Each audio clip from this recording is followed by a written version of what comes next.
So I am on vacation in Tampa Bay, seeing the Yankees as my Christmas gift. And so, how am I going to watch Revolution? Well, I found out that the local movie theater here is showing Revolution. So I'm here at the movie theater to watch AEW's Revolution, and I'm just here to spread the good word of the. You, sir, you. I would just like to let you know that my friend Tom says hi. Well, hi, Tom. How you doing?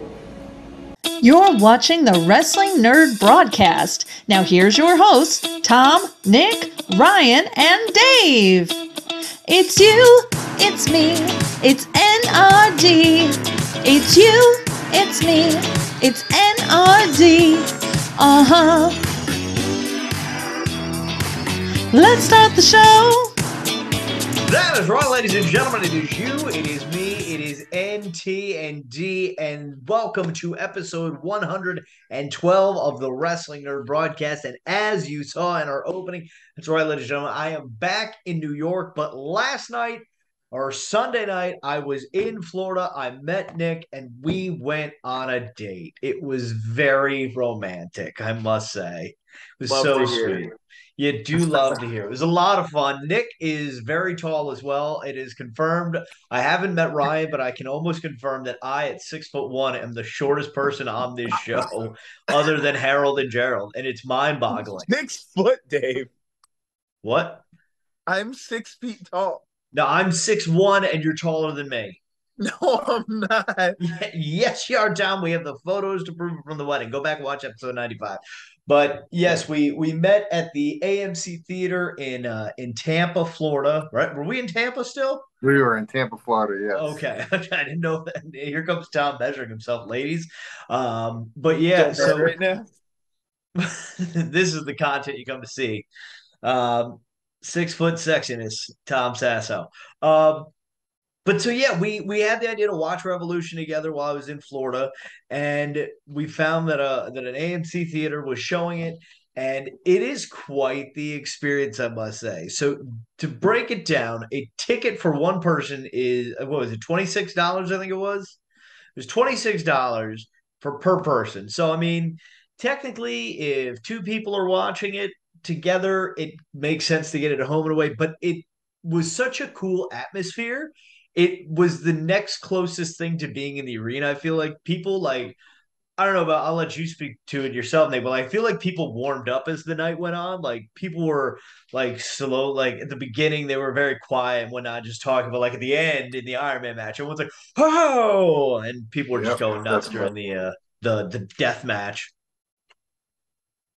Yeah, Um, I mean, I liked it. I liked how they kept the lights on the whole time, yep, and how like it wasn't like a normal movie where like you could have your phone out and stuff and have conversations with everybody was kind of talking and stuff. yep. It wasn't like a typical. It was more like watching it in like a bar setting, I would almost say. But you have a really comfortable chair and there's a giant screen and like a pretty good sound system.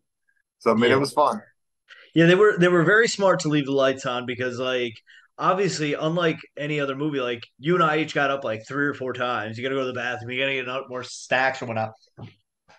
People are like I said, getting up to go to the bathroom multiple times, and you don't feel bad that you're missing part of it. Little watch wrestling for those of you who don't know.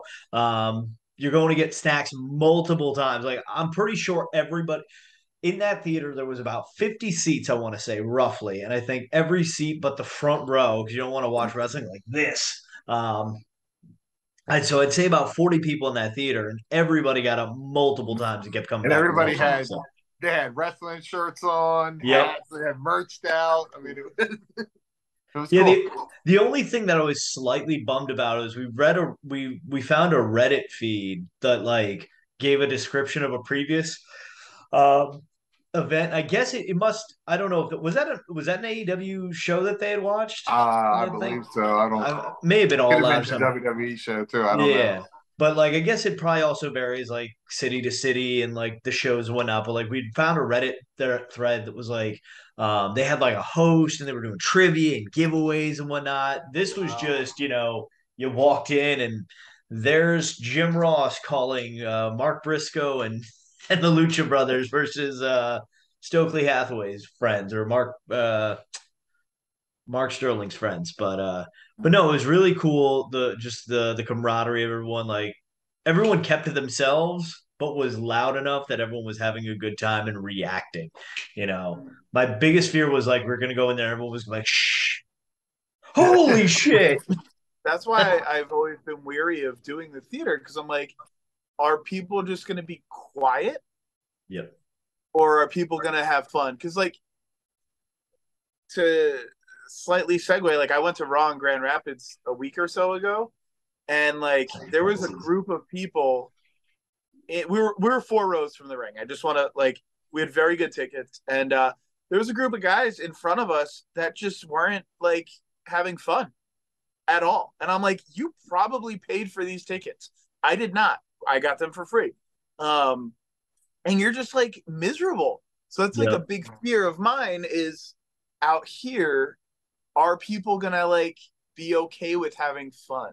Well, that's the thing. I think like with it being, I've obviously been in bigger movie theaters, and I know with the way that AMC was set up, it's like the recliner chairs, so there's obviously going to be less seats in the theater. Like it went to row E and we were in the back row, so it was only 5 rows, and there's like you can have your legs up and still like you're not like excuse me, excuse me, excuse me, So there's like a lot of like you could have even gone behind us. There was like room for another row, but I would assume it was probably one of the smaller theaters.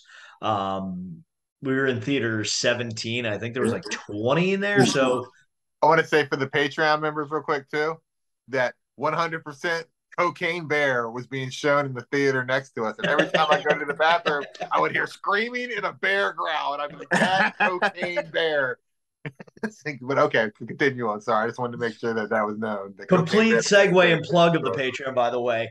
During the tag team match, I literally said in the chat, FTR coming out in 3, 2, 1, and then they came out. And apparently, also the movie theater feed is about a minute ahead of everyone else.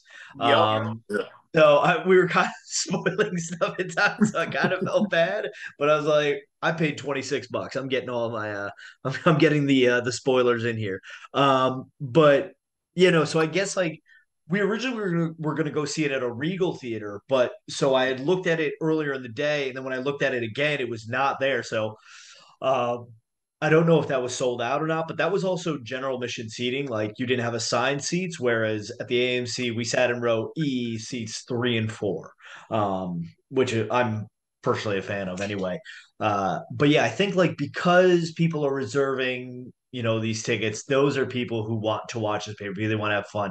And like you said, Tom, like that I've always seen like advertisements for concerts in theaters. I've always wondered like, did people just like go and sit and just like hum in their heads, or are they just like dancing in the aisles, going crazy? So I mean, I would absolutely do it again. I think it was a lot of fun. We found out at the end, like when the show ended, it was a direct TV feed. We didn't have buffering one bit. So good. I'll tell you too, Bleacher Report did a great job. I had no connection issues at all. That's good. Yeah, no, I've definitely had some issues in the past, when I've gone on the BR Live or whatever it is. But usually, but I mean, not the end of the world, but yeah, no, I guess maybe DirecTV has like a stronger feed or whatever it is, but it was definitely a lot of fun. I would highly recommend going back. Help too. I don't know if everybody's theaters, but down here we had a full open bar. Not open bar, but a full stack, but not open. A full bar that was open. Yes. Yeah, it was open. That's what I mean. They had Top Shelf Liquor. They had Blue Moon. They had Sam Adams. Yeah. Shout out Sam Adams. Still big beers too. I mean, stadium prices, like theater prices, what you would expect. But 2 beers for $25 though is not that shabby. But the beers were like this tall. It was a 20-ounce beer. If you wear your Jenko jeans, you just put a case of beer in your pocket. That's what I thought about. No, here's the thing: the people that were sitting to mine and Nick's right, it was a couple, and I believe the lady was asleep because I think she also had a blanket covering her. Yeah, I don't think she was just asleep, but she also like was pulling candy out of a CVS bag at one point too, so she just came prepared. So let me just segue into bringing food into a movie theater really quick. Do it. I went to I don't even know what movie. I was see a movie with my friend Leah. And we get in there and we sit down. We're all getting our like snuck in snacks together and whatnot. And this girl just pulls out 2 boxes of sushi. Yeah. I've never that's the first for me. Sushi in the theater. Huh. Pocket sushi. I'm not a sushi guy in general, so I mean, California roll is about as far as I'll go. Oh, jeez. I like clam chowder. That's about as close as I get.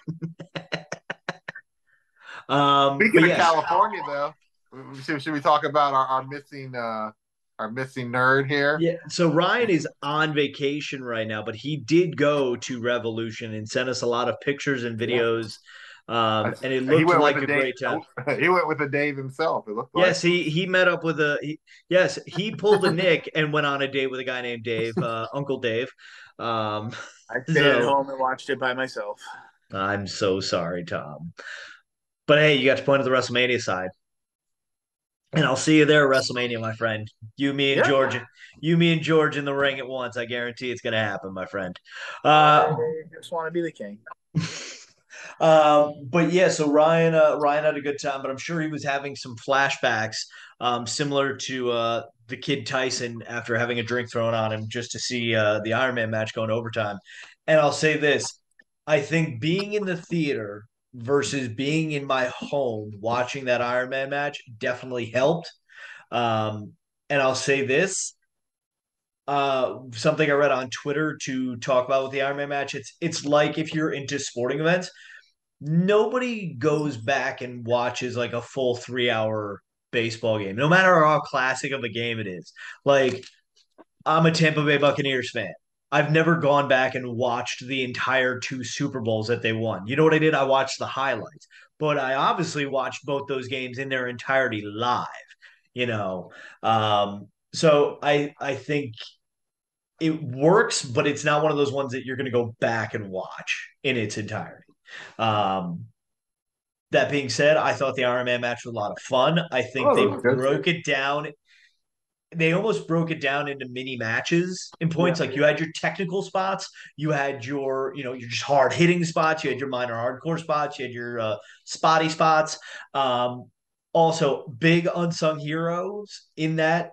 There's Bryce Remsburg, who also needs 60 minutes of cardio. And like when they were just rolling around like fucking weeble wobbles, and he just keeps going 1, 2, 1. I'm like, his hand is just going numb right now.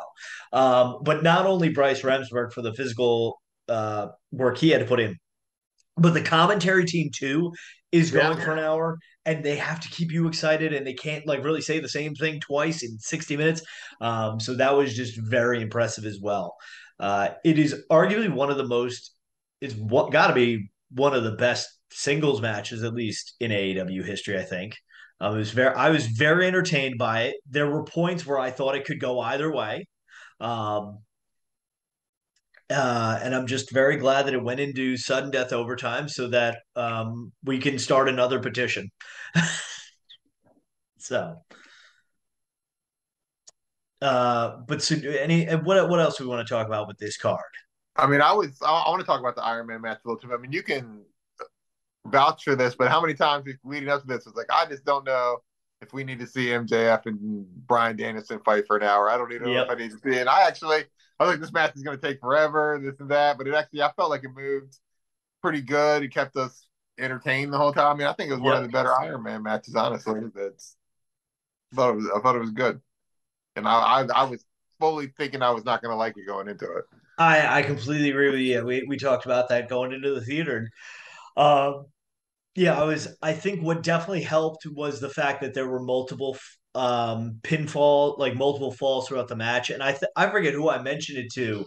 It may have just been in the Patreon chat, but like I remember they had a 2 out of 3 falls match. I think it was Johnny Gargano and Adam Cole at NXT Takeover New York. And I think Johnny Gargano hit Adam Cole with a chair. And so like he gets disqualified. Adam Cole gets the first fall, but now Cole is hurt and Gargano just ranks on the arm, submission, boom, there's a quick. So I thought that was brilliant when MJF did that, kicks Bryan Danielson in the goats, and then gets 2 pinfalls out of it, ties it up. So that was good. Yes, it was good storytelling throughout it. There wasn't, it was. I was literally hoping that I was hoping that he would go full Brie mode. She would come running out at the end. I would Yeah. have pissed my pants if that happened right there in the theater. Um, Also, complete side note: a guy, and he was trying to do the right thing. He, he picked up his soda at the end and just went all over the seat. Just like he tried to He be a looked, good dude. he And looked around. And I think you and me were the only people that noticed that he did it. And he like made eye contact, and we were just like, and he was just like, go, "Hey." go. I felt bad, but Yeah, it it happens. dude spilled $10 in soda all over a recliner. Yikes! All 2 ounces. I know. Um, but let's talk about the other matches on the show. We had Ricky Starks and Jericho. And I'll say this, it was very straightforward for a Jericho match. Usually there's a lot more pomp and circumstances. You just had the Sammy Guevara quick run in and that just got stopped and Yeah. that was it. It was fine. I love Ricky Starks. I feel like I was not super invested in that match. Mm-hmm. Yeah, it was a good match. I mean, like nothing memorable for me really stood out. Yep. I think it was just a good match. I agree with that. Let's see. Who else we have on this card? We also had the final burial match between I enjoyed the final burial match. so did I. I thought it was great. I love the fact that Christian Cage is wearing a sleeveless turtleneck. He's just gotta go. I think he's waiting on Edge. I think I like it's coming. I like the illusion of the casket dropping and like the dust. Awesome. I thought it was Best part of the whole match having the casket drop. Well, I read a thing on Twitter. He's like, do you think it was supposed to just drop like that, or was it just supposed to lower down slowly? I think there was some like, kind of like malfunction because Jungle Boy was standing there, and I thought something was going to happen. I was like, "Why is he just standing there? Why is he just standing there like in this thing?" I think that whatever was supposed to happen took longer to happen than it did. Yeah, I think it was supposed to go down slow. Yeah, well, the match was fun. It was awesome. It was a fun match. It was funny because we all see the casket like, okay, who's popping out of it? And then they open it and it's just 2 chairs. And everyone just goes in the theater goes, ah. Yep. It was very disappointed. It was a choice. I know it could have been that. So we had that, and then we had the fatal 4-way, the 4-team tag team match with the Guns retaining, but it had the return of FTR that I spoiled before anybody else could get to. I'm so sorry about that. There was a moment where I thought Danhausen was going to pull the pin. Yep. I would have honestly, because what I'm thinking is FTR is going to take the titles very soon. Yep. Why not let Danhausen look really good and put the titles on him? Well, because Danhausen can take the pin. Orange Cassidy doesn't need to take the pin because he's got the All Atlantic title. I will say though, that was a fun match. That match was much better than I anticipated it to be, and it went longer too. I thought it was going to be trash. And I'll say this: it just boggles my mind how good Jeff Jarrett is, but he thinks he's Hulk Hogan. Like, I'll say this: Jeff Jarrett, for his age, he's probably in his 60s right now, is the best in shape 60-year-old wrestler I've ever seen. Like, Sting looks like he's aged terribly. Well, how old is Billy Gunn? Billy Gunn's jacked too. I think Billy's in his 60s though. He's got to be getting there. Yeah, but yeah. I think Jeff Jarrett also needs to just hang up the boots and call it quits. It makes no sense that he's there. Billy Gunn serves his place and has gotten in the ring on occasion, and I get that he's hanging out with his kids. But yeah, the whole Jeff Jarrett thing just makes no sense for me. I enjoy Jeff Jarrett. We were saying all the catchphrases in the theater. The best was the name out JEFF. I said MJEFF. It's gonna be MJEFF. Maxwell Jacob Ezekiel Freeman. Folks. Yep. I'm just happy too. It gives Jay Lethal something to do. Too. Yes. I like Jay Lethal. Speaking of matches that were the tag match was better than I expected. This was worse than I expected, and I hate to say it for Margaret. Wardlow versus Samoa Joe. I think it went after the Texas Death match which was just a killer spot to follow. It was definitely the popcorn match of the theater. It was, because that's when I got my popcorn. I pooped for the entire match. The poopcorn match. There you go. And then we had the women's triple threat match. We had Jamie Hayter versus Ruby Soho versus Saraya.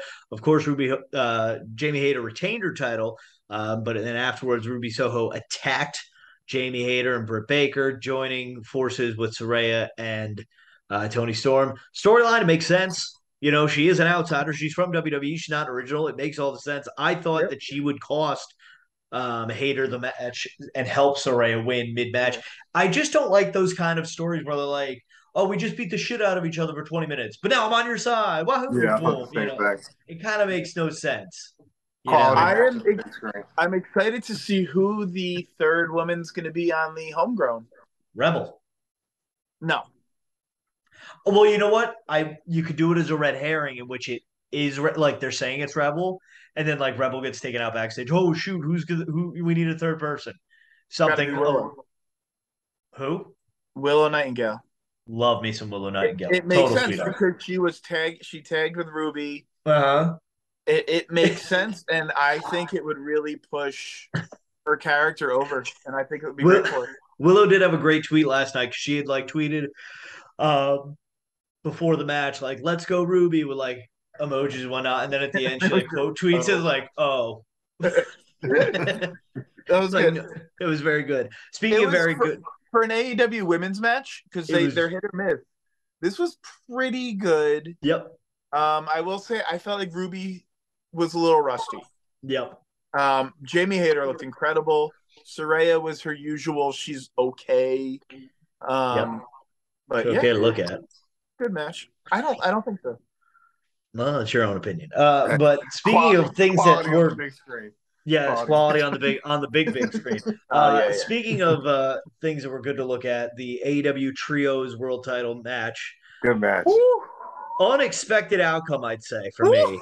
And I'll say this: that match is when everybody in the theater started to wake up, because there was some hard hits, and everybody would just go, "Oh, oh, oh!" You know, just. I loved that match. It was a lot of fun. I know I'm a spot monkey, if you will, whatever. Jim Cornette hates you. That's fine. I hate him. He would die and no one would cry. I thought that match especially made Buddy Matthews look really good. Yep. And Malachi Black look really good, to where I'll be fine. Give me Kenny Omega versus either of them, and I'm happy. I said Kenny to WWE is now confirmed. Yeah, I know, and that was dumb. People lost their minds. Gotta get the clicks. That match straight through was probably one of my favorite matches I've ever watched. I had so much fun. Julia Hart that's what I was about to say too. Just a star in this role. She is. I am so proud of her character development. Mm-hmm. She has got it going on. Taking that V trigger, going down. Ooh. I can't love wait. when I just want to see her walked out with the mask on the stage at the beginning. And all I wanted was a close-up shot of her in the mask. Yeah. And you didn't get it, but like I think she posted a picture on Twitter or on Instagram. She is. I want to see her wrestle more. I want to see her go get a consistent program. Yeah. I don't care with who. I really don't. I think just put all the gold on the House of Black. Honestly, like even the women's title. For real, I would be relatively green, right? She's only been in the business, I think, like a couple years. She's been wrestling. Yeah, like 2 or 3 years. What is it? I feel like she joined during like the pandemic. Get the TBS title on Julia. Get the All Atlantic title on Malachi. Get the tag titles even on Buddy and Brody, or put the freaking what's it called? The TNT title on Brody. I was going to say give him the TBS title. Brody King versus Jade Cargill. On Double or Nothing main event. I wouldn't be mad. I was shocked that they did a male wrestler hitting a female wrestler spot, though. Because Tony Khan's pretty against intergender stuff. Yep. I mean, I don't know. They're throwing soda in kids' faces. Yes. So, I mean, Hey, it's better than kicking a dog, I guess. So, you know. And at the media scrum, he's like, yeah, I think he's coming to Sacramento. I said out loud, I'm like, yeah, you're probably paying for the travel. Yeah, can we talk seriously. about the media scrum at some point too? About Yes, we can. MJF and these pickles right here. You want a pickle? Come, dipshit, come here. Try that. Tell me that's the best pickle yet. Yeah, let's get there. Trails match, I think we all agree, phenomenal. Yep. Great ending. Best match, and then the best match. I feel like the best match of the whole entire show, where the theater really woke up. Yes, yeah. the Texas Death Match. Texas. Oh man, AEW. That's when I was very loud and vocal during that match. I think AEW has this problem with their pay-per-views is pacing. Yep.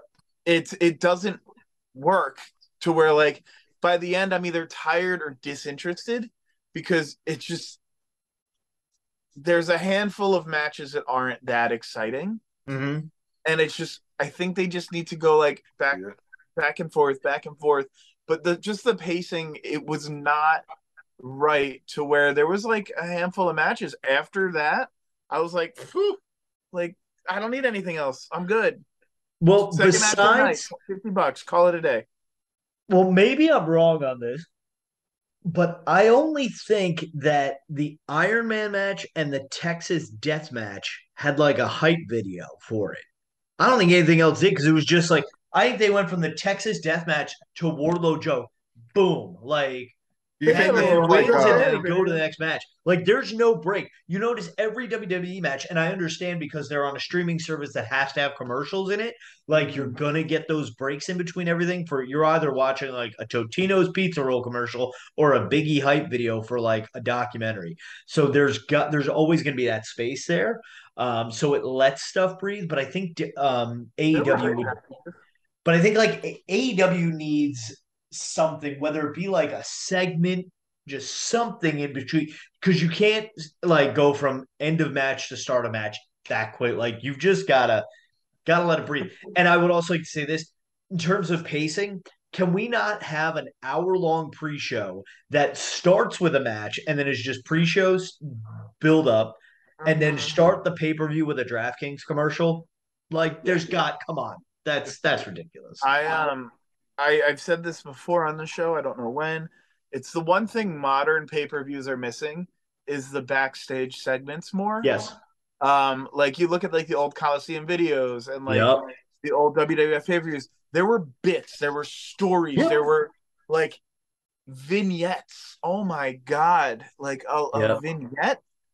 When the WWF pretended they were in the West and they had like it was an old Coliseum video, I think, and they had like all the old Wild West stuff, and there was a bar fight, and there was this, and there was that. Like, give me that, even if it's silly and stupid. Yep. Like I just remember, or just like you would have a guy's like final words before he goes out. Like I vividly remember, like I've said this a lot on this show, and that WrestleMania 9 is one of my favorite shows of all time because it's the first WrestleMania I vividly remember watching. And I know people say it's a big crap of a match, a big crap of a show. But like I vividly remember like Gorilla Monsoon doing interviews in a toga backstage in front of a statue of Julius Caesar. And like I remember like Ted DiBiase being like, "Oh, I've got more money in the bank than Caesar ever had of gold in his vault." And I remember like Doink the Clown did an interview before he fought Crush, and he had painted the statue to look like him. Like, but it helps break it up. It breaks up the matches while building for the next match at the same time. Without just showing like 3 weeks ago on Superstars, this guy did this. Well, I have a theory about why it was like that with an AEW with none of the things. I feel like a lot of the beginning matches were kind of rushed through because it's not like the main event had to go an hour and then plus the 15 minutes. Couldn't be like, okay, we're running short on time. We have to shave 20 minutes off. They can't shave 20 minutes off the main event. It has to go this amount of time because it's a 60-minute Iron Man match. So I think that they were really, really careful to make sure that this main event stayed and had enough time. Yeah, they're very strict on stuff. But back to the Texas Death Match, that was my match of the night. It was a lot of fun. It had just enough brutality for everyone, I think. The brick spot for me, anytime I can quote a Christmas movie, any other time of the year, just the whole "suck brick, kid," and boom, like I the enjoyed the oh, when they nails. did that corner cam and they just did that. Oh, that was it's little things like that that's just like Two things got me in that match. Before that, I wanted light tubes, but AEW won't do light tubes. One thing that got me was the brick because I'm like, yeah, you can't hit someone with a brick and it not hurt. yep. That and then when Hangman had Mox hanging over the ropes with the chain. Yep. I don't like suffocation stuff. Yep. So that was like, all right, he's literally unsupported. Yep. I'm done. I don't want to watch that. It was a good match. I will grossly disagree with you. Match of the night. I don't agree. But that's fine. You're entitled to your wrong opinion. It was a good match. Mm-hmm. I think it could have been a little shorter. Could have been a little bit, I think. One of the what was I going to say? I think I had a funny tweet about it. It's a man from Virginia taking on a man from Cincinnati, from Ohio, in the state of California in a Texas death match. Like, Also, what is the difference between a Texas death match and a California death match? Is it because Texas has the death penalty?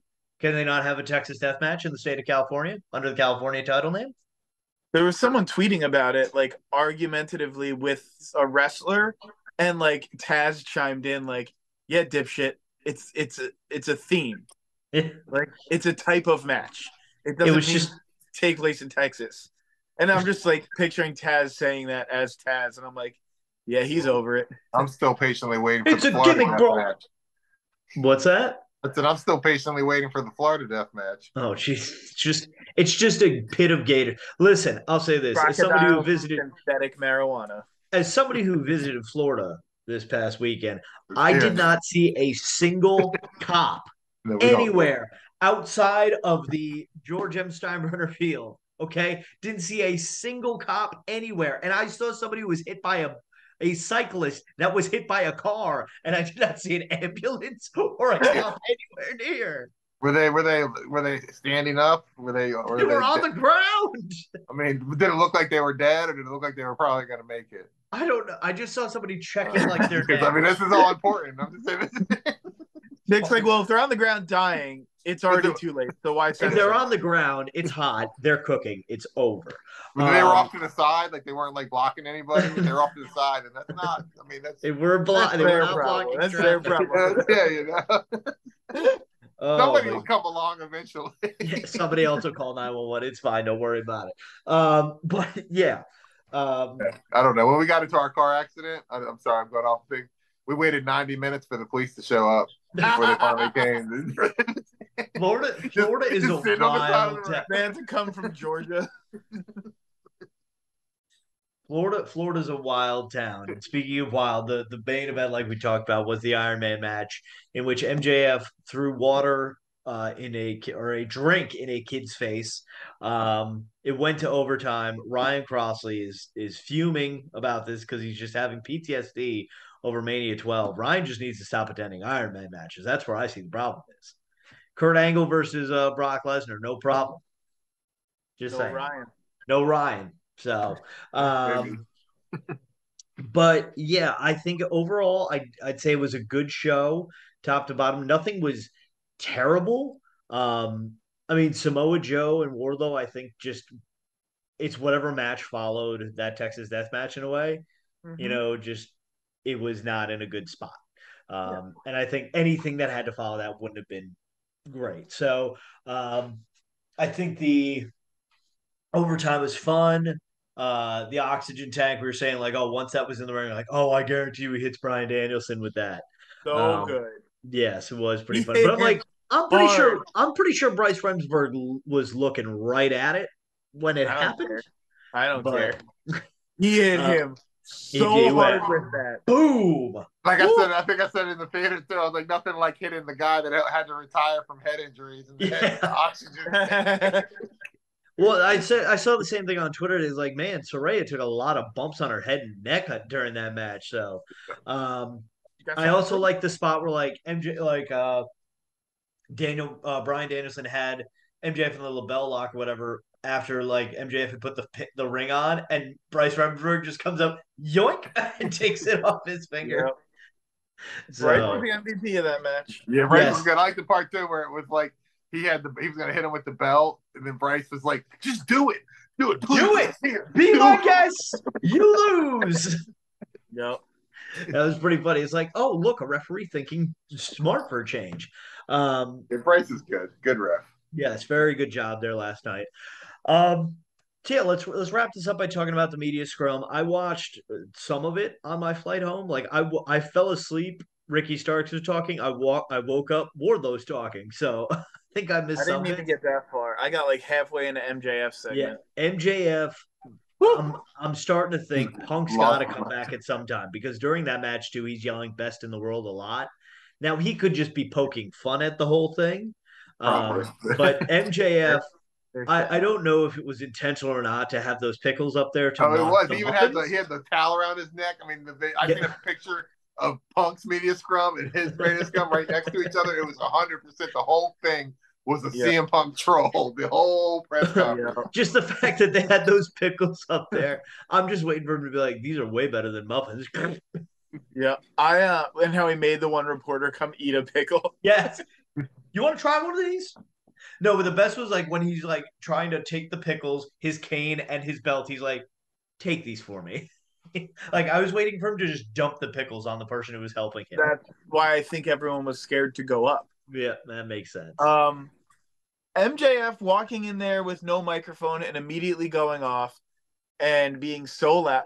I don't know if I love him as a wrestler.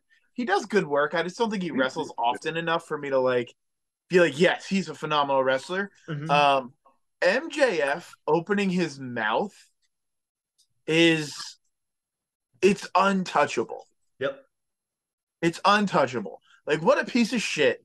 And I really hope that like it's a bit for him and that he doesn't like really live into it. I I kind of hope fear. his fiance didn't break up with him. But like, my God, you want someone to spend $50 on a pay per view while they watch it alone in their home? Just give the guy a fucking microphone for Yep. 10 minutes. I fear he's going to take it too far one day. Like with the thing with throwing the water in the kid. Like what happens if Smacks the he does kid. that to the wrong person and then the dad Yeah. cold cocks him from the side and now all of a sudden your world champion in your pay-per-view match is knocked out in the crowd. Like this thing. That's a DQ. That's a I was DQ. shocked that kid's mom did not do something. I mean, as a parent, I'm torn because as a parent, I would be so pissed off if that happened. But as like a 10-year-old wrestling fan, throw the water. I want to go backstage, throw the water on me. Yes, Yes, I'm here the kid got to for be it. powerhouse up. Like, it's just, I don't know. I'm torn about it, but I fear that he's going to take it too far one day. And they don't have Bailey signed to AEW, so there's no damage control. Oh. That was hilarious. Yeah, no, I agree. Like, I'm like, how far can he go with it? Something's gonna happen. Yeah, and I believe that Tony was telling the truth of saying like, no, we had a conversation before we came out here. Yeah, and I think that I think there was a real conversation of, hey man, you can't do that anymore. I think it's two in the last, I think it's like year and a half plus whatever of in crowd wrestling moments. It was obviously MJF throwing the water at the kid, but then like I just think back to like 20 when did wrestling come back in person? It was like 21. It may have been last summer, but like Roman Reigns obviously is immune deficient, immunocompromised, whatever. He went into the crowd but he put a face mask on, and I just remember Pat McAfee just yelling out like, he doesn't want to breathe the same air as these people out here, and I'm like, I could just see MJF pulling off something like that as well. Like it's just that level of trolling away, and it's just Yeah, imagine if somebody just boom decks him, but then they're like, "Oh, that's a DQ against Bryan. That guy's helping Daniel Bryan." Yeah. Because MJ, that's what MJF would do, I think, too. Like, no, that's one for me. That's one for me. Hit me again, two. That's two. Yeah. Yeah, no, I like the media scrum because it's a mix of kayfabe and reality. There's a good blurred line. Like they can, like people were asking Tony like legitimate questions. Like there was one reporter was asking like, when's the London show happening? Because there was all this build with that, and they're coming to BT, TNT, or whatever, and all that stuff. And then you do get the mix of the reality at the same time. So as long as nobody's like pitching a fit over muffins and seltzer waters, Phil Brooks, I think it's a good thing. Yeah, I saw some of the comments about the media thing of like, you're just ripping off WWE. And I'm like, I think AEW is doing the media scrum first. They were. But Yeah, they also, were. one, who cares? It makes it feel legitimate. Yep. And it's nice to have a press conference because, like you said, there's the blur of like story and blur of reality of, yeah, when are you going to London? Yep. What's going on with I love reality television. I'm a Yep. big Keeping Up with the Kardashians fan. I'm very excited for this AEW reality show. And yeah, like I like to get the news from that because it's also a pain in the ass to weed through Twitter to get wrestling news because none of it's real. Yep. You hear it from the horse's mouth. It's great. It's very much taken from what I think they did. Took it from New Japan. Yeah, but I was about to say New Japan's the Yep. one that started these after these press conferences. Mm-hmm. Yeah, no, I like the press conference, and the fact that like you just hear from the most reliable source in the company and Tony Khan. Like in addition to the media scrum, I believe he always does the preview of the pay-per-view on their unrestricted podcast. Yeah. So I've listened to that a couple times. So again, like he does a good job of blending it while like still giving some like real insight on the company at the same time. So I like the way they're blurring it just right, and yet you can still allow MJF to be a dick. So with Pickles, because you don't know what's right with him. You exactly. don't know what's real. I think he's just lunatic at this point, but I mean that's half of Long Island. Give the man a raise. Exactly. But yeah, I think that's. Do we have anything else we need to touch on? I'm going to WrestleMania. Yes, we're both going to WrestleMania there, Tom. If you wanna, dear viewers, if you want to send me money, I can go to SummerSlam. It's in Detroit. I don't want to pay for that. Do you want to pay for that? Send me a message. Patreon.com/WNRDB to support our Patreon. You can sponsor Tom. We were going to put sponsor Tom all over WrestleMania. You can also go to ProWrestlingTees.com. I just got my order in. I would like to say, Tom, to support you here. Let me see what came in the mail here. Just make sure I don't run anything over here. Brand new, hot off the presses, right there. Oh, that does look good. Brand new. Tom says hi. Good shirt. Available on ProWrestlingTees.com/WNRDB. I'm not ordering it. So we've got plenty of merch there. Patreon.com/WNRDB. ProWrestlingTees.com/WNRDB. Of course, check us out on all the platforms, social media, Facebook, Twitter, and Instagram. And I don't think I'm missing anything else. So yeah, if you want to get in contact with us, WNRDB0202 @gmail.com for all business inquiries. And then that's going to do it for this episode of the Wrestling Nerd Broadcast. On behalf of myself, the future king, how you like that, Tom? DaveCTheVoice, the founding father of my date at the movies, Mr. Nick Carpenter, the founding father. Oh, and Tom says bye. So on behalf of all of us, don't forget to tell your mother you love her every day because like Kevin Durant said, Mom, you're the real MVP. Good night, everyone, and God bless America. Yeah, don't you worry. I'll be in that ring at WrestleMania. Long live the king! George says bye, Tom!